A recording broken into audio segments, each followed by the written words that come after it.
Morning po sa lahat at really I was amazed po at nakita ko na I would say good things happen to BCI through Jesus Christ. Amen? We're not promoting BCI but we are promoting Jesus through BCI. Amen? So isa pong papuri sa Panginoon at really good things happen to BCI. Nakikita ko yung mga young generation at they lift up their spirit at yung mga nag-MC rito, makikita natin that they are continuously improving. So ang Panginoon po ay may ginagawa sa BCI. Kaya pwede ba natin siyang palakpakan ng ating pinakamataas sa palakpak. The very title of our message is, well, sa ating pong tema ay yung repentance. Ano bang ibig sabihin ng, so God's gift of repentance and reconciliation. So dito makikita natin na ang tema ng gospel, what is gospel is all about? It's all about repentance. And repentance is simply the gospel. Ang ating Panginoong Hesus ay dumating sa lupa, siya ay namatay at muling nabuhay para sa kaligtasan ng ating mga kaluluwa. Simple as that. Ganun po ang gospel. So we go back to Genesis. Bakit pa kinakailangan na mayroong repentance? Because of human being fall short of the glory of God. Nagkasala si Adam and Eve. Amen? Nagkasala sila. Dati maganda ang buhay. Sana sana hindi nagkasala. Sana wala tayong malaking problema ngayon. Sana wala mga gera. Sana puro pag-ibig lang ang ating nalalaman because we are innocent on sin. Dapat ganon. Kaya lang itong demonyo, bida-bida. So nakialam siya. At ang problema, sa atin, we love food, right? So, ano ang ipinain kay Eve? Doon sa Garden of Eden, sabi niya, kainin niyo lahat yan. But do not eat this. Anong klaseng prutas yun? Magbibigay po ako ng 100 pesos sa mga kahula, pangalan ng prutas.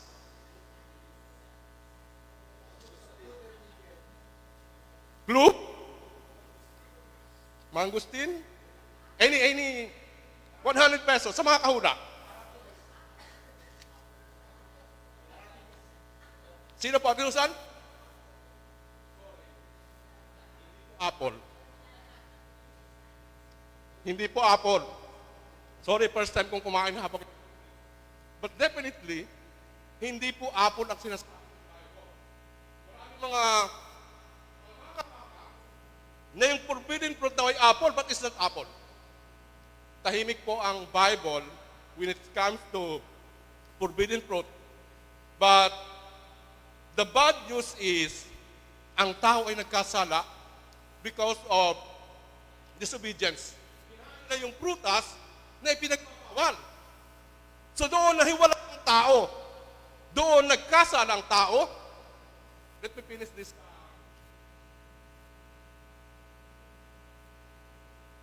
Nagkasala ang tao, nahiwalay sa Diyos.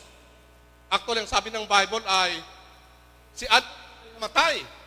But it's not yung kamatayan na physical. Namatay sila, spiritual, because of nahiwalay sila sa Diyos.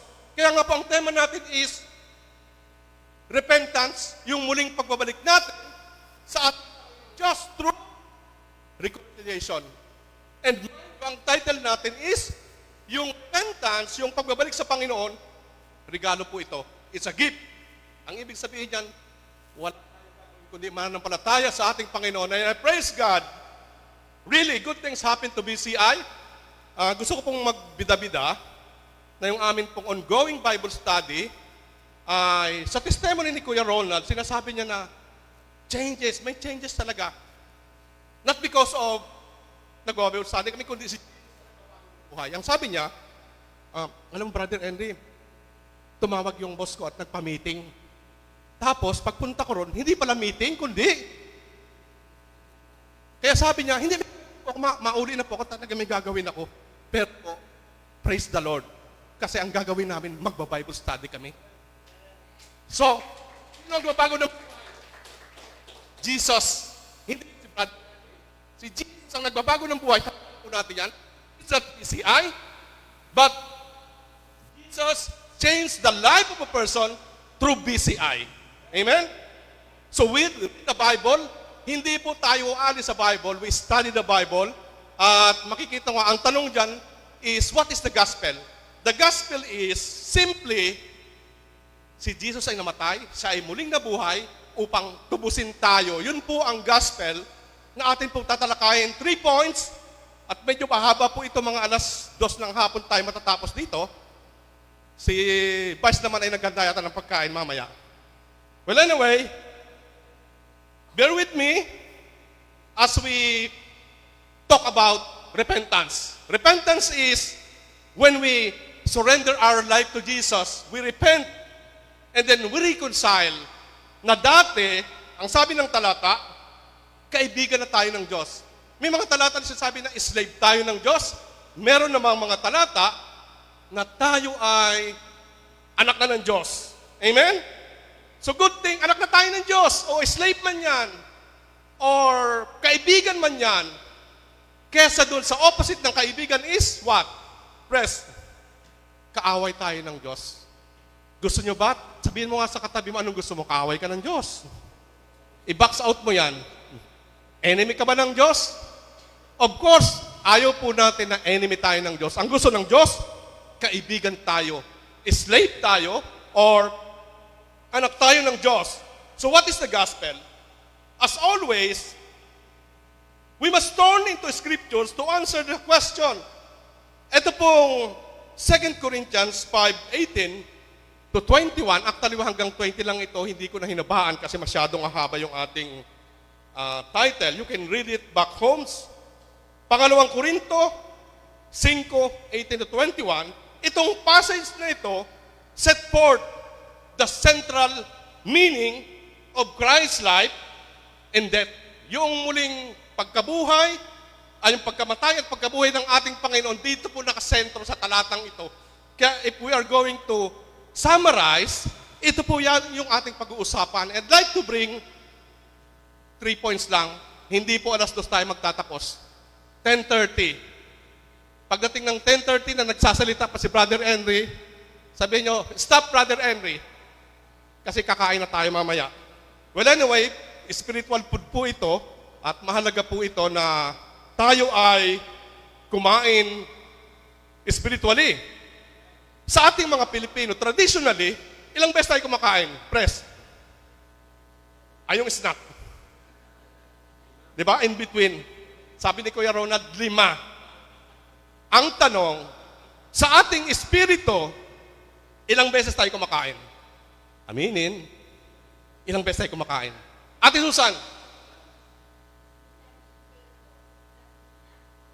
Oh, amen. So dapat kumakain din tayo spiritually kasi pag hindi natin pinakain yung ating espiritu, what would happen? Manghihina yung ating spiritual na buhay at pag tayo ay mahina, yun ang sasamantalin ng demonyo. Like what happened to Eve. So ano yung pinampain niya? Pagkain. Kaya mahalaga po ang pagkain spiritual at sa pagkain spiritual natin, dapat pinapakain din natin yung ating mga espiritu by Word of God. By reading the Word of God, ang Diyos po ay nagsasalita sa atin. And then by prayer, sinasabi po natin yung ating mga petition sa ating Panginoong Jesus. Sa amin pong mainit na pagbabible study, dito tinatalakay namin yung paano ba manalangin? Yung acts, adoration, confession, thanksgiving, and supplication. At dito naunawaan ng ating pong mga tinuturuan na yung paghingi sa Panginoon dapat laging nasa huli. Amen?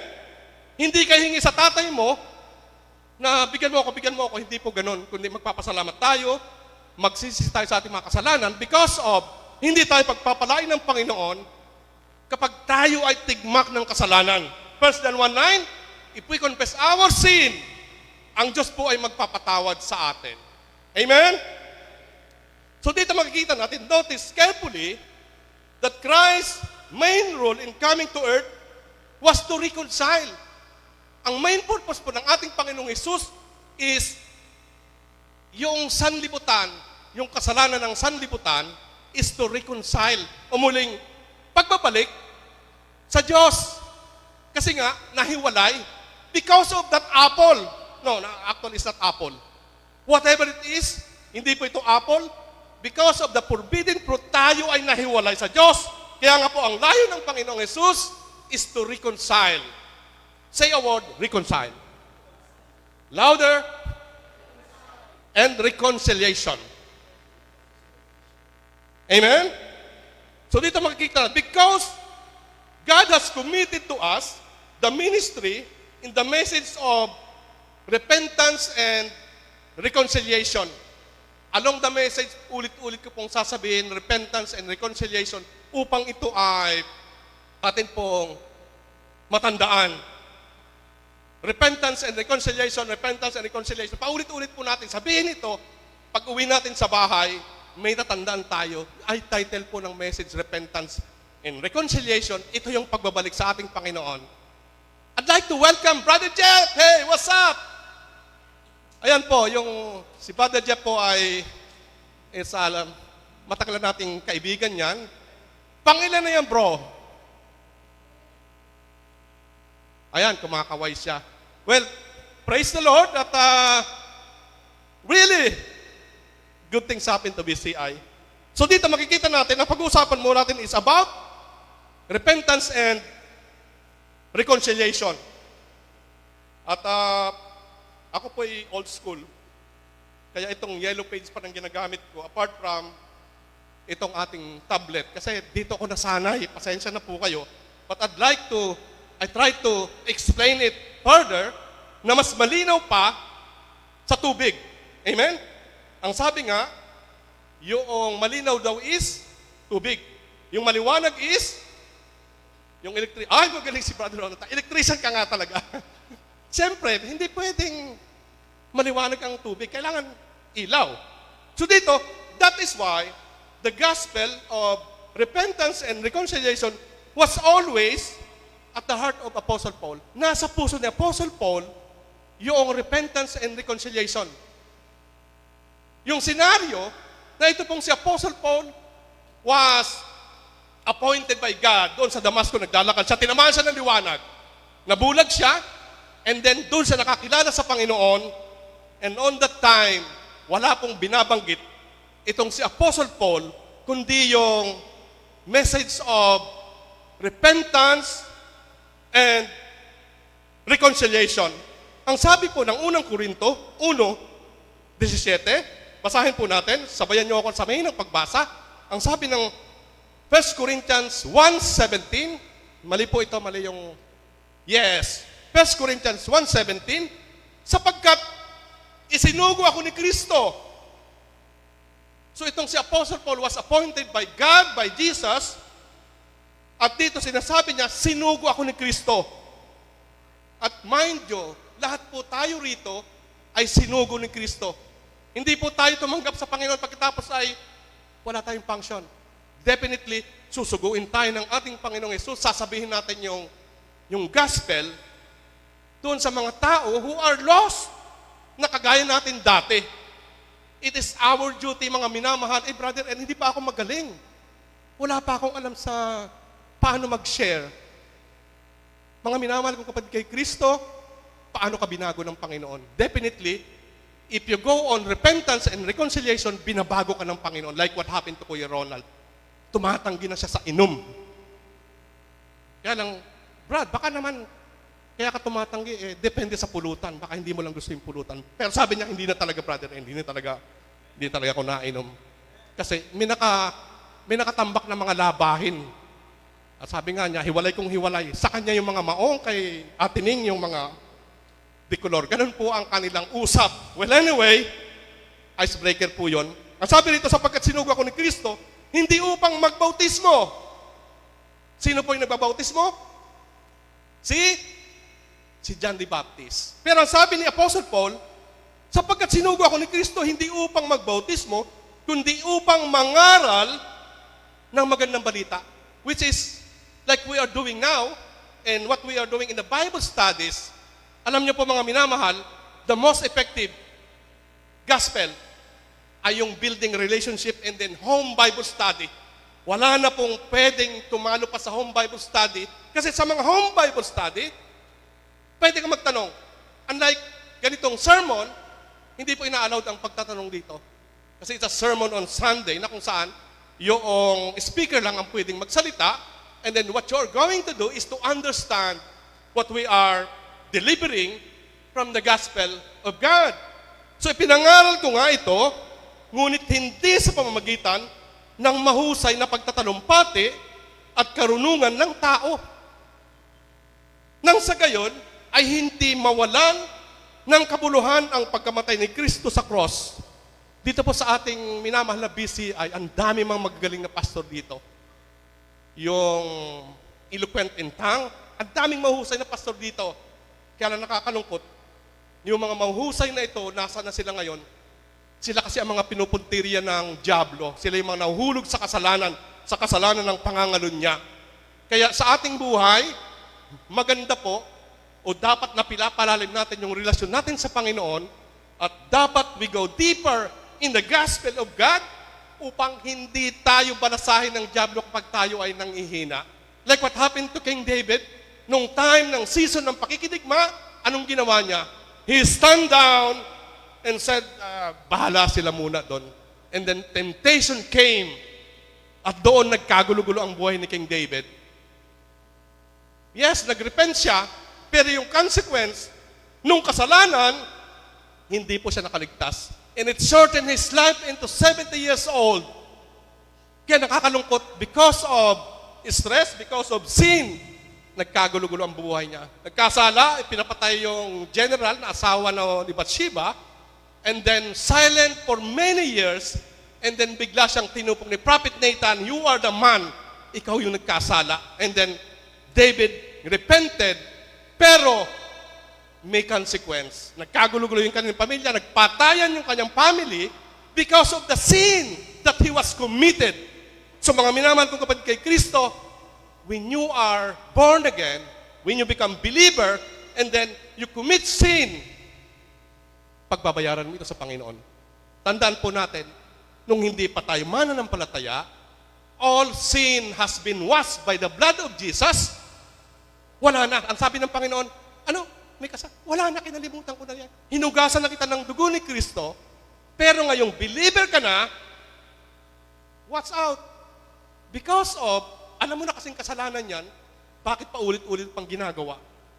So reminder na we as believer, tayo ay binago na ng Panginoong Jesus. Hindi pwede kasing i-claim na binago na ako ng Panginoon, pero ang buhay mo, hindi makita yung pagbabago ni Jesus. I'm not saying sorry, kasi sasabihin ko ito. This is the gospel is all about. Kinakailangan na tamaan yung dapat tamaan because Jesus changed our life by spreading the gospel. Yun po kasi ang dapat. So dito makikita natin, sabi niya, walang kabuluhan ang pagkamatay ni Kristo sa cross kung you are promoting yourself dahil magaling ka magsalita. Dito ay pinapakita natin that Apostle Paul promoted the gospel.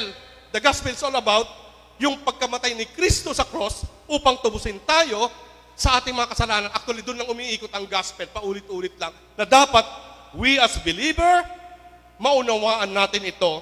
So God has likewise called every Christian to be an ambassador carrying that very same message, repentance and reconciliation to the world. Mga minamahal kong kapatid kay Kristo, tayo po ay ambassador. Ang sabi ng the word rendered ambassador in 2 Corinthians 5:20 is a noble with Greek word presbyo. Presbyo. Ang ibig sabihin niyan, tagapaghatid ng balita, presbyo, which is related to the word usually translated elder or presbyteros. I hope it's what's in there. Presbyteros. Pag sinabing presbyteros, that's the term ambassador carries the idea of someone who is mature and stately. But, listen, ang sabi rito, but it doesn't mean that what the only pastors, listen, hindi po pastor and elders and matured Christian yung ambassadors. On the contrary, Paul is writing to the rank and file, ordinary members of the Corinthian church. Mga minamahal ko kapatid kay Kristo, we are all ambassador of Jesus and we are representing Jesus alone. Si Jesus po ang ating inirepresent, becoming an ambassador. So members of the Corinthian church, so yung letter ni Apostle Paul doon sa 5:20, the meaning of it is, we are the ambassador. Tayo yung tagapaghatid ng balita na kagaya ng sinabi niya doon sa mga talata, chapter 5, verse 18 to 21. He is the messenger translated into ambassadors. So makikita natin, hindi ka pwedeng maging ambassador, kunyari, ambassador of the USA to the Philippines, you must be well-dressed unang-una. Amen? Ganun po yung mga ambassador. Hindi ka pwedeng maging ambassador na mukha kang dugyot. At hindi ka rin pwedeng maging ambassador if you don't have knowledge of becoming an ambassador. So dito makikita natin, he is teaching that all Christians are ambassador. So kung yun yung katabi mo, hey, ambassador ka. Ambassador ka. Yun po kasi ang aim ng gospel.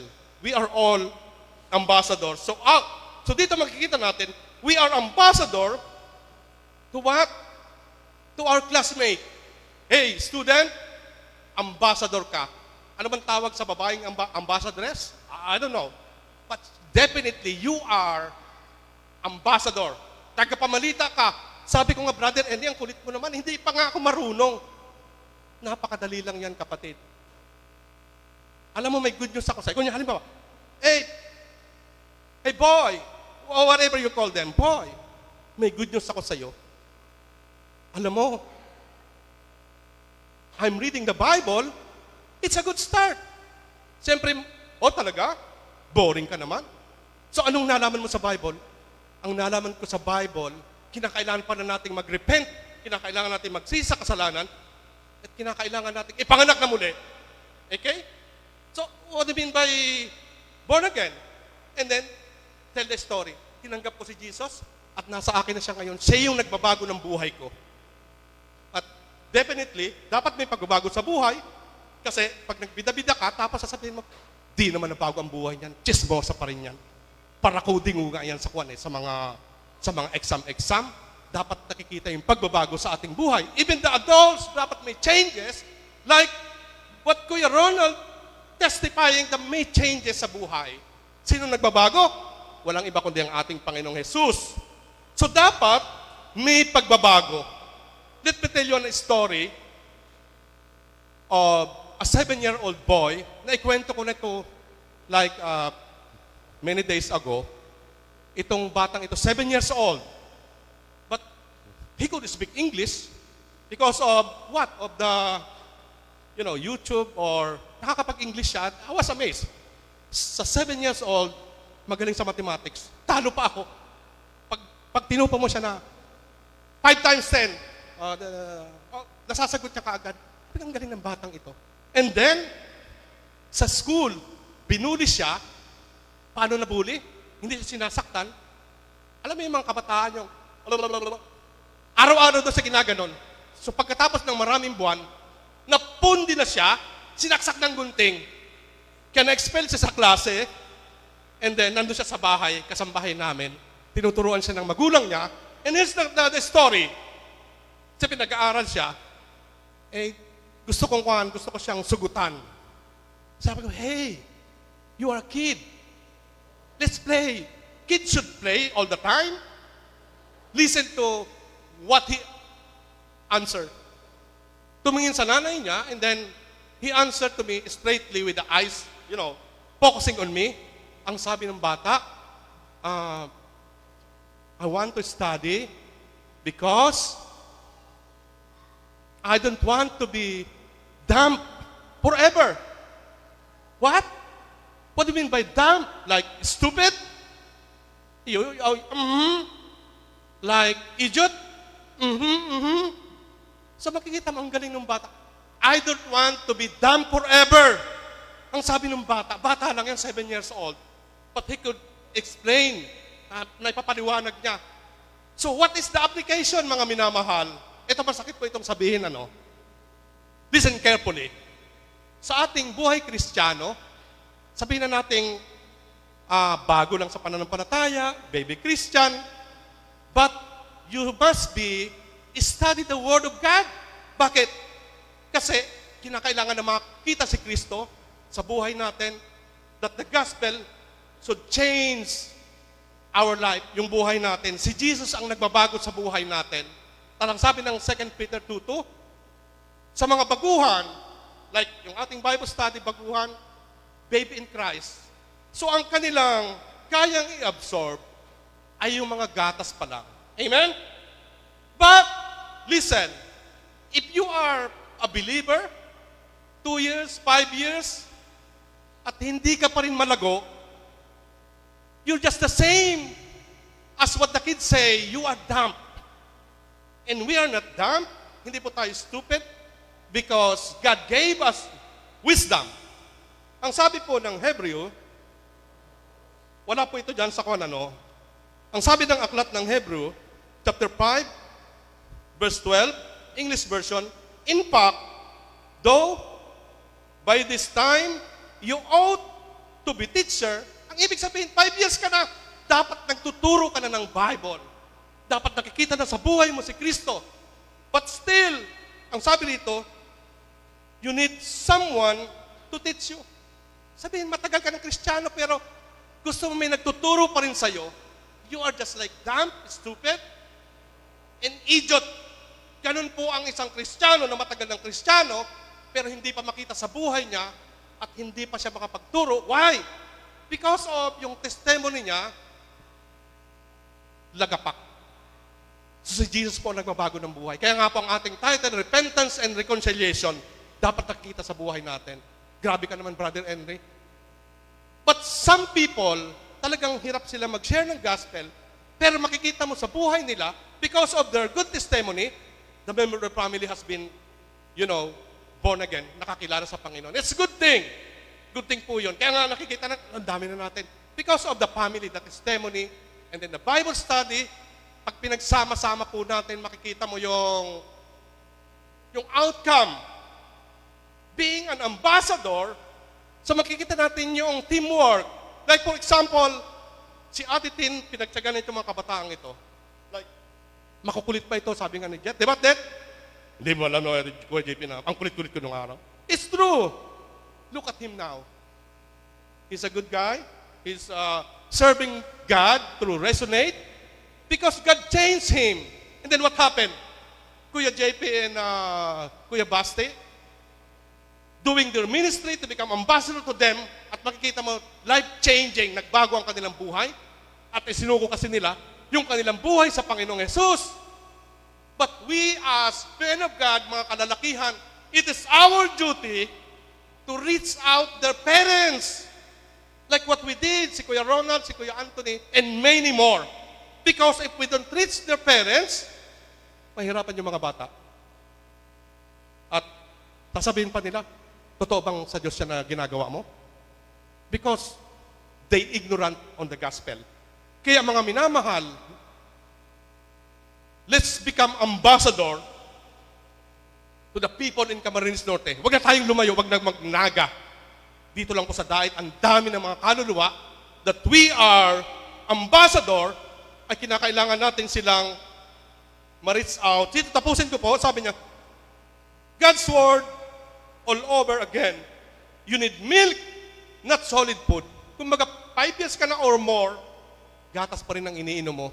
Kung baga nagchuchupon ka pa rin, nakakahiya. Di ba? So what's the purpose of this gospel? You have to improve yourself. Changing life is Jesus' business. Si Jesus po ang magbabago ng buhay natin. Hindi po si Pastor, hindi po si Brother Henry. Si Jesus ang magbabago ng buhay natin. Go deeper in the Word of God, and Jesus would change the life of a person. And no one else, only Jesus.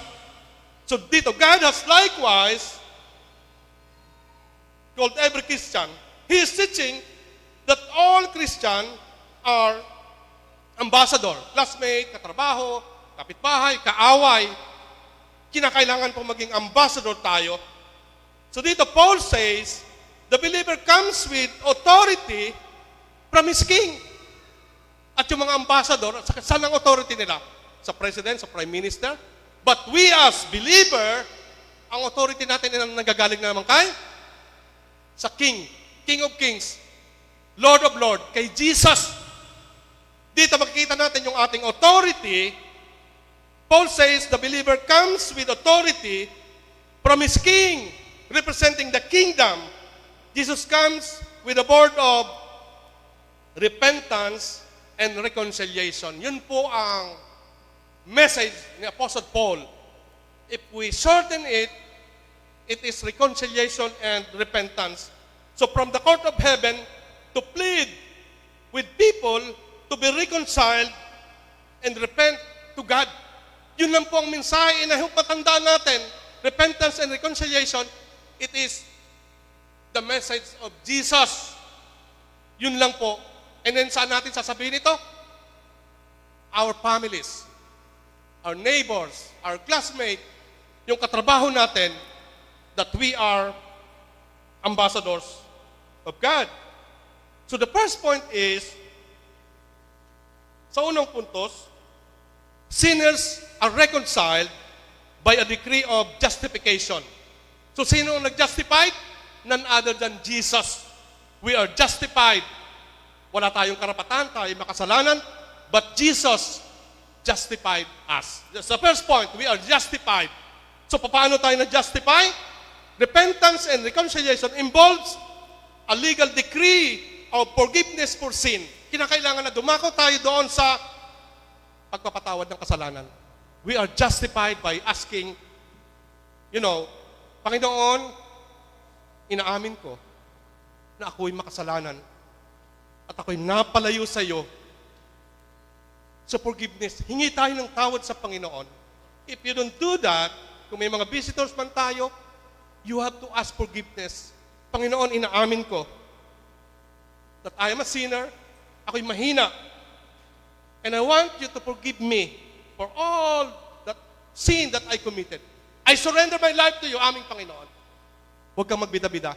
Kasi yun ang katotohanan. Romans 3:10, there is none righteous, no not one. Walang mabuti.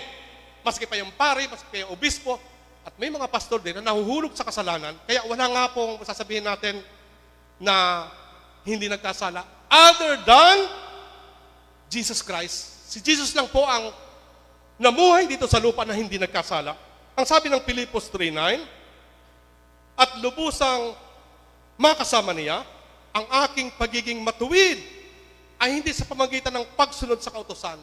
Notice the word of Apostle Paul, yung kanyang pagiging matuwid ay hindi dahil sa kautusan, kundi sa pananalig kay Kristo. Ang pagiging matuwid kayo'y buhat sa Diyos. Sa pamamagitan ng pananampalataya, listen carefully mga minamahal, yung ating pagiging mabuti, yung pagbabago ng buhay natin, it was Jesus who changed our lives. Kaya nga po, Jesus' business is to change our life. Yun po ang negosyo ng Panginoon, yung baguhin ang buhay ng tao. Kaya, we should willing that we change our life by surrendering to Him. Suko natin ang buhay natin sa Panginoon. Kasi, when we don't surrender our life to Jesus, walang pagbabago mangyayari. Dati ka pa rin.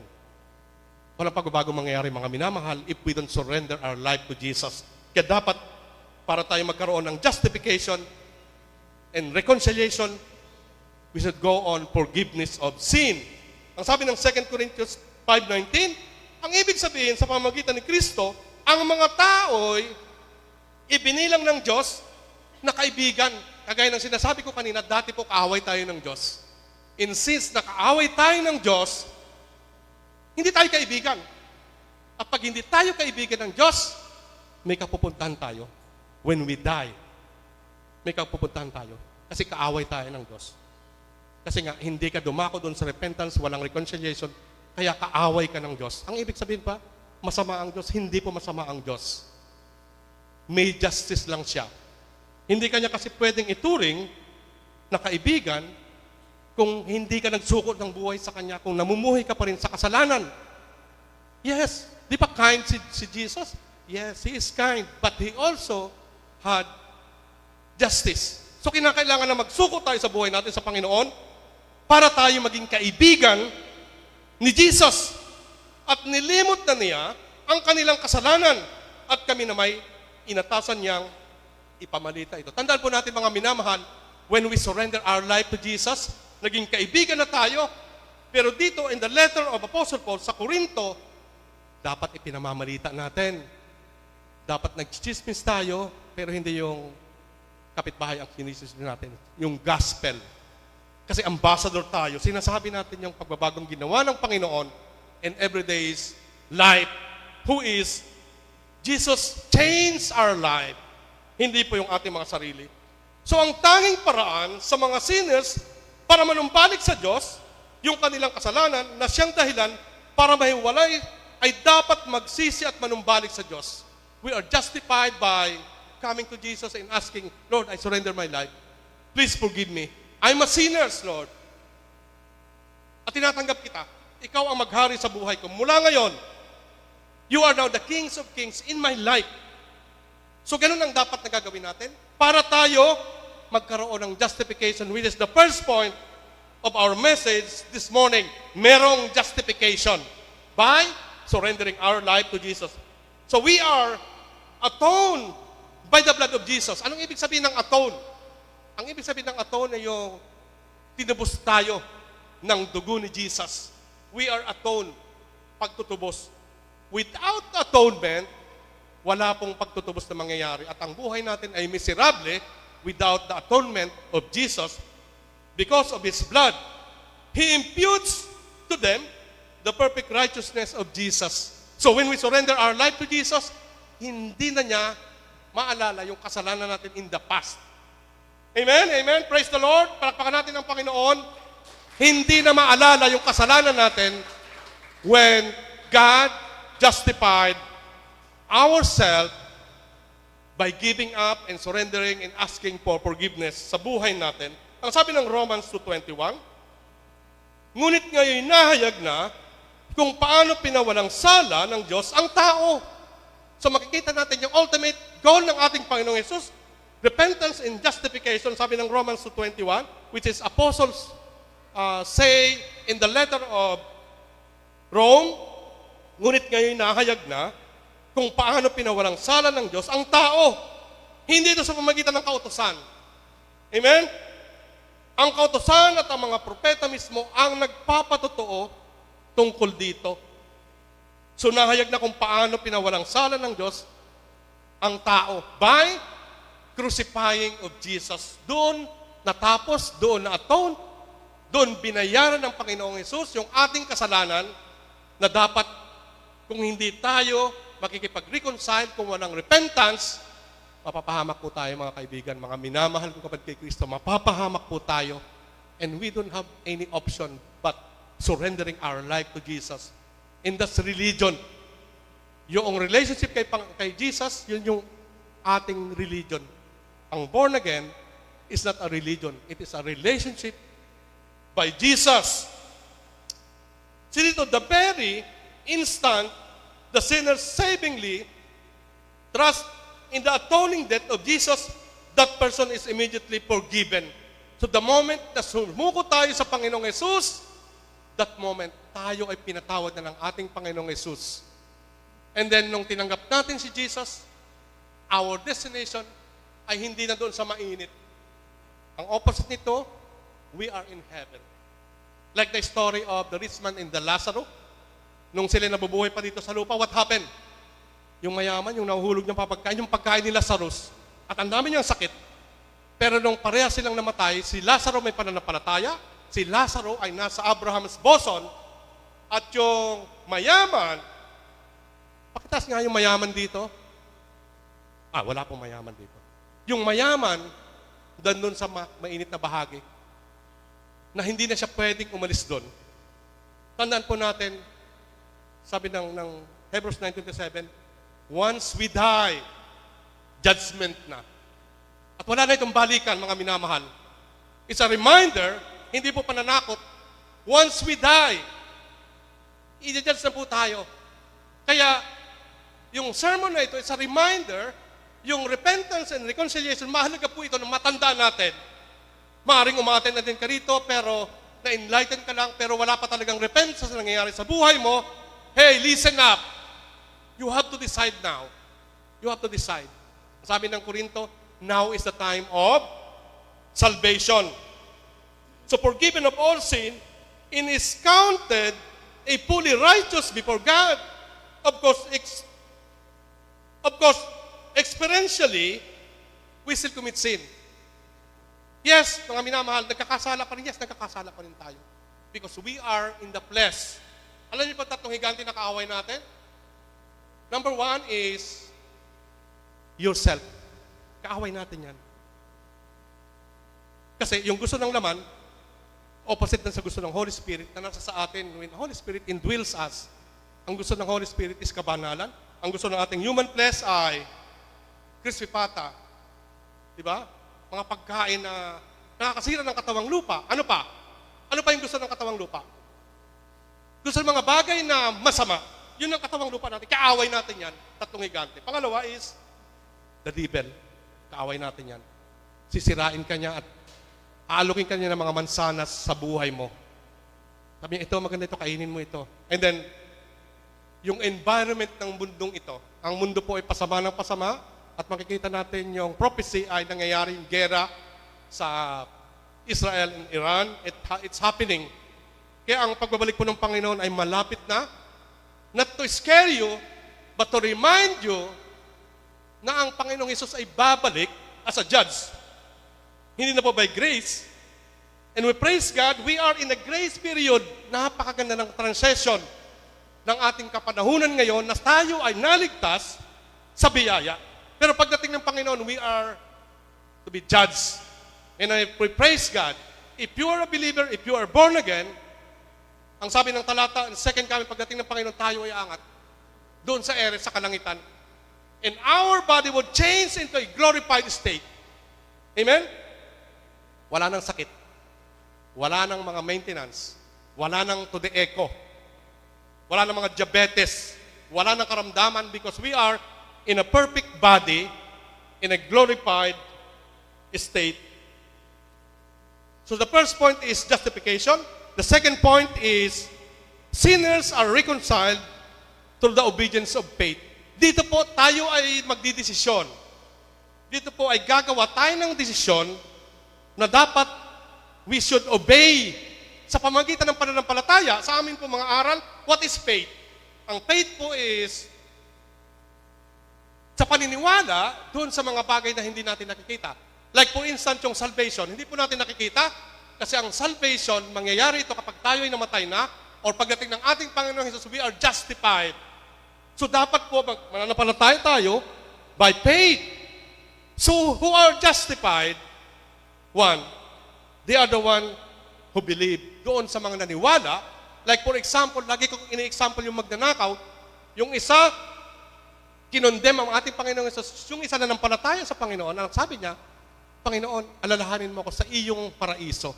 Outright, ang sabi ng Panginoon, verily, verily, katotohanan, katotohanan, you will be with me in paradise. Hindi po sinabi ng Panginoong Hesus na, abay, kinakailangan kang i-baptize muna. At kinakailangan na sundin mo yung mga sakramento.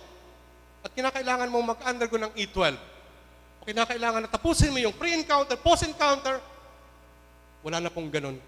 Because of Jesus knew the heart of ng magnanakaw. Nananampalataya siya. Ang sabi po nga ng mga pilosopo, ito raw magnanakaw ay ang pinaka-sweetik na magnanakaw. That even yung salvation, ninakaw niya pa sa Panginoon. Kasabihan lang naman po iyon. Pero alam ng Panginoon na ay yung magnanakaw ay nanampalataya siya sa kabila ng kanyang mga ginawa in the past, magnanakaw, rapist, lahat ng kasalanan. ginawa ng magnanakaw. Ang sabi ng Romans 4:5, ngunit ang hindi nananalig sa sariling mga gawa, kundi sumasampalataya sa Diyos na nagpawalang sala sa makasalanan ay tinuturing na matuwid ng Diyos dahil sa kanyang pananampalataya. Kumbaga yung faith niya ay walang iba kundi kay Jesus lang. Wala siyang faith sa kanyang sarili because we don't even think of good works. Hindi pa ito counted because, why? Brad, mabuti naman ang ginawa ko. Pero hindi po ito counted as part ng salvation. Yes, it is counted when we become believer, gumagawa tayo ng mabuti dahil ito'y inutos ng Panginoong Hesus na sinusunod natin sa Romans 4:5. So faith is the instrument by which sinners lay hold of justification. Faith is therefore what the gospel demands from hearers. Yung ating pananampalataya, yun po ang nais ng Panginoong Hesus. Kaya nga po sa mga Bible study, of course, yung mga first lesson, second lesson, parang hindi makapaniwala yung mga tao na makakamit natin ang buhay na walang hanggan by putting faith to Jesus. Parang too good to be true. Kasi yun ang ating kinagisnan, mga minamahal. Ang pagpunta sa langit ay walang nakakaalam dyan. Not unless na tayo mamatay at nandun na tayo, but it is too late, mga minamahal. Too late. At hindi po yun ang nais ng Panginoon. Maraming talata sa Bible na pwede nating makasiguro sa kaligtasan while on this earth. Listen up. We can attain salvation while on this earth, mga minamahal. So dito, ang sabi ng 2 Corinthians 5:20, kaya nga kami mga sugo ni Kristo, ang Diyos mismo ang nakikiusap. Imagine si Jesus nakikiusap. Sa pamamagitan namin, kami nakikiusap sa inyo, alang-alang kay Kristo, hayaan ninyong maging kaibigan kayo ng Diyos. Sabihin mo sa katabi mo, kaibigan ka ng Diyos. Marahan lang, kaibigan ka ng Diyos. Dahan-dahan lang kasi, baka magising yan. Ganun, kaibigan ka ng Diyos. Friend of Jesus. We are friends of Jesus. 2 Corinthians 5:20. The apostle declares, therefore, we are ambassador for Christ. So the message this morning, repentance and reconciliation, and we are also ambassador, tagapamalita. At pag sinabing ambassador, ang sabi ni Apostle Paul, hindi kinakailangan ng mga presbyteros, hindi kinakailangan ng matatanda, but also the rank and file student, mga young generation, or bagong mananampalataya, tandaan mo kapatid, you are already ambassador to Jesus by showing a good testimony. Ambassador ka. Yung refuse na mag-inom ng alak, that's ambassador. Ang ibig sabihin, pinapakita mo na binago ka na ng Panginoon. Hindi ka na yung dati. At alam nyo naman po, mga minamahal, mamasagian lang natin. Ang inyo pong lingkod ay alcoholic. At being an alcoholic, pag nalasing ka na, yung espiritu ng demonyo nakasanib sa iyo. Pagkatapos mong malasing, gagawa ka ng mga bagay na napakasama, gagawa ka ng mga bagay na mga kapalaluan, na pagkatapos mangyari kinabukasan, bakit ko ba nagawa ito? Saka ka mag-iinarte sa Panginoon, bakit ko ba nagawa ito? Because of you have the Holy Spirit, hindi mo na kinakailangan na gawin yung mga bagay na isinuka mo na. Ang sabi ng Bible, like a dog, binamit na sinuka niya yung masamang ng kain. Masama nga yun di ba? But the dog, ano nangyari sa dog? Kinakain niya uli. Believer, hindi po tayo dog. We are a believer na yung mga bagay na isinuko na natin sa Panginoon, hindi na natin binabalik-balikan. Like King David, pagkatapos niya magsisi, hindi niya na binalikan yung kasalanan. Amen? So dito ang sabi ng Acts 16:31, believe in the Lord Jesus. So this is the gospel. Believe in the Lord Jesus and you will be saved, you and your household. Ang sabi ng 16 Acts 31. So this is the gospel. It's all about believe, yung ating paniwalaan, yung ginawa ni Jesus on the cross. To believe na kaya tayong iligtas doon sa kapahamakan, doon sa mainit na bahagi, which is hell. Ang sabi ng John 5:24, pakatandaan ninyo, ang nakikinig sa aking salita at sumasampalataya sa nagsugo sa akin ay may buhay na walang hanggan. Hindi na siya hatulan, sa halip ay inilipat na siya sa buhay mula sa kamatayan. Ang ganda, di ba? Namnamin niyo po ang Word of God na ang sabi rito, pakatandaan ninyo, nakikinig ka.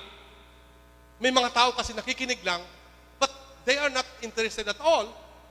So hindi ka po counted na ikaw ay ligtas sa kamatayan. Kinakailangan nakikinig ka at sumasampalataya. Ganun po ang criteria ng pananampalataya. Hindi ka pwedeng nakinig lang pero ang iniisip mo yung ibang agenda. Ang iniisip mo yung mga bagay na pangmundo.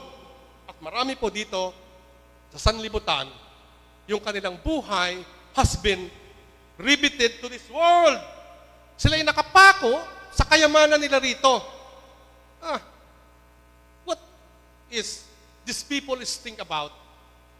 Kasi when you die, hindi mo yung pwedeng dalhin sa langit. May isang kwento, ito po hindi, it's an icebreaker. Sabi niya, mayaman kasi siya. Pero believer may mga mayaman po na nakakakilala sa Panginoon. Kaya lang meron siya mga bara ng ginto na pinakiusap niya sa Panginoon. Pwede ko pang dalhin ito kasi talagang love ko ito eh. Dito gumagaan ang pakiramdam ko. Sa madaling sabi, pinayagan siya yung mga bara ng ginto na tonelada in heaven. Hindi pa ito biblical, si brother nagtuturo ng mga maling katuruan. Pagdating sa heaven, alam po, sabi ng Panginoon, anong ginawa mo? Ba't ka nagdala ng mga semento rito? Tandaan niyo po sa heaven, yung gold, yung silver, apakan mo lang yan. Apakan mo lang yan. Ganun po sa heaven. I am so excited when I go to heaven. Gold, yung inaapakan. Ganun po ang description ng heaven.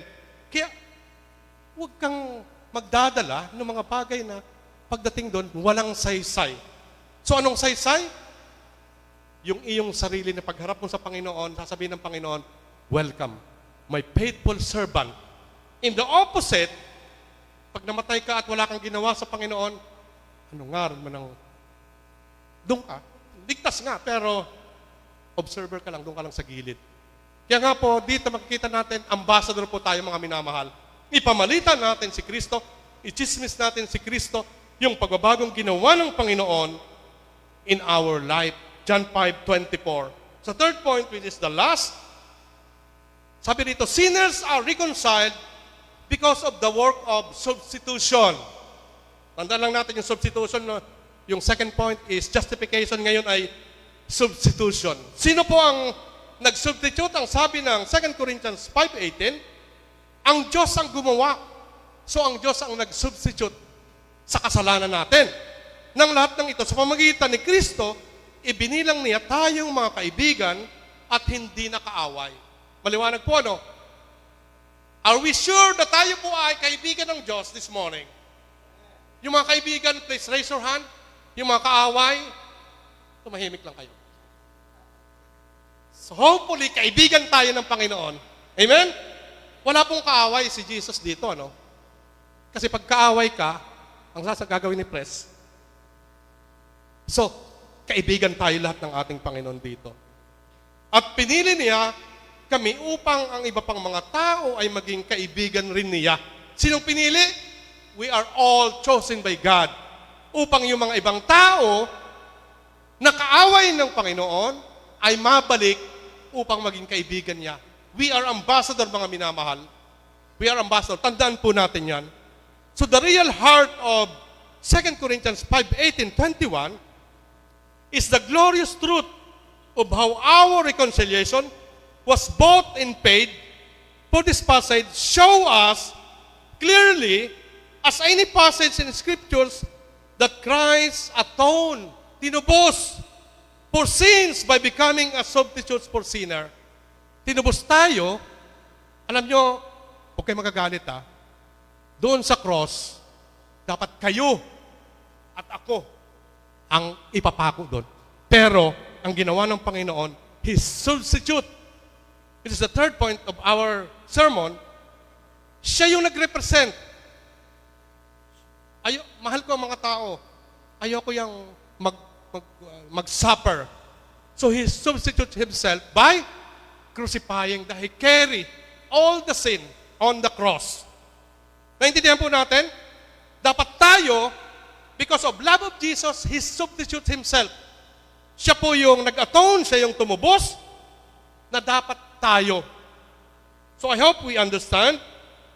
Doon sa verse 21, powerful biblical truth in unmistakable terms, for our sake, He made Him to be sin. Kumbaga, for our sake, inamin ni Jesus yung ating mga kasalanan. Pero wala siyang kasalanan, ha? Huwag tayong mamali, ano? For the sake of sin, of love, inamin ni Jesus yung kasalanan. Sige, ako na yan, bahala dyan. Sabi ng Panginoon. Because the righteousness of God, that one sentence resolved for us the main difficulty of the divine plan to redeem sinners. Yun pong pag-redeem, pag-reconcile, justification, whatever it is, ito ay God's plan to redeem sinners. And it happened on the cross. Doon po tinapos on the cross. This morning, ang tandaan po natin, repentance and reconciliation, tayo po ay dumating sa point na ang Diyos ay gustong manumbalik sa Panginoon. Dati tayo ay hiwalay, doon sa Genesis, namatay tayo, spiritually speaking, we are separated. But because of what Jesus did on the cross, tayo ay na-justify at tayo ay we are substitute tayo, pinaltan ng Panginoon yung ating kasalanan this morning. Ang sabi po ng 1 Peter 2:24, so sa kanyang pagkamatay sa cross, pinasan niya ang bigat ng ating mga kasalanan upang tayo'y mamatay na sa kasalanan at mamuhay ayon sa kalooban ng Diyos. Tandaan po natin, when we accepted Jesus, dapat namumuhay na tayo ayon sa kalooban ng Diyos. Hindi na tayo namumuhay para sa sarili natin. We are belong to Jesus. Si Jesus nang nagmamay-ari ng buhay natin. Amen? Kaya nga sabi, alipin o kaibigan o anak, sa Diyos na tayo mga minamahal. Good news yun. Ang ibig sabihin, kapag nasa Diyos ka, you are on a safe situation. Nasa Diyos ka. Anong gusto mo? Sa Diyos o sa demonyo? So, ganun lang po kasimple. Ang sabi ng Isaiah 53:4 and 5, dito tayo magtatapos, surely, He took up our pain and bore our suffering. Yet, we consider Him punished by God, stricken by Him, and afflicted. In verse 5, but He was pierced. Siya po ay sinaksak yung kanyang mga kamay nung isa ipako sa krus. But he was pierced for our transgression. He was crushed for our iniquities. The punishment that brought us peace was on Him, and by His wounds, we are healed. Tayo pong natay tumayo, we are healed, mga minamahal. We are healed. Pinagaling na tayo ng Panginoong Yesus sa mga sugat ng kasalanan. At ang gumawa nito, because of repentance and reconciliation natin sa ating Panginoon. Let's pray. O dakilang Diyos, salamat Panginoon. At dahil sa pagmamahal mo sa amin, nandito kayo upang hikayatin kami, Panginoon, na muling manimbalik sa inyo by repentance and reconciliation. And I hope and pray na amin pong naunawaan this morning ang inyong magandang balita sa amin, Panginoon, na kami mga kaibigan mo na, hindi na kami kaaway, Panginoon, O Diyos. At pinangakaw mo, hawak-hawak mo na kami sa aming mga kamay as a believer at hindi na kami mawawala magpakailanman.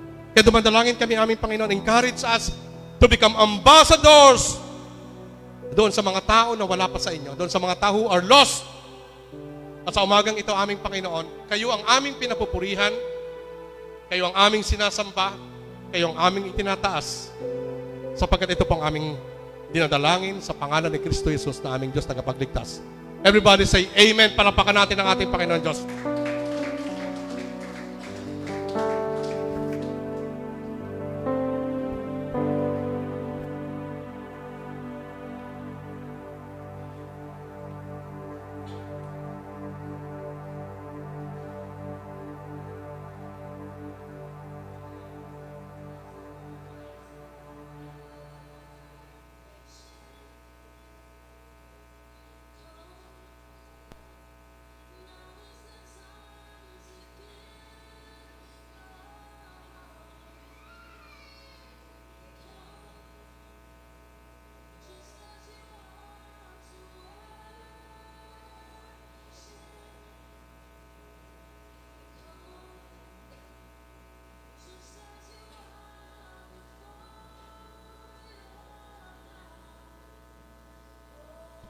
Yan po, napakabuti talaga ng ating Panginoong Diyos.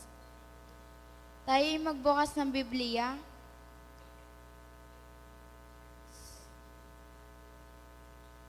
Buksan po natin ang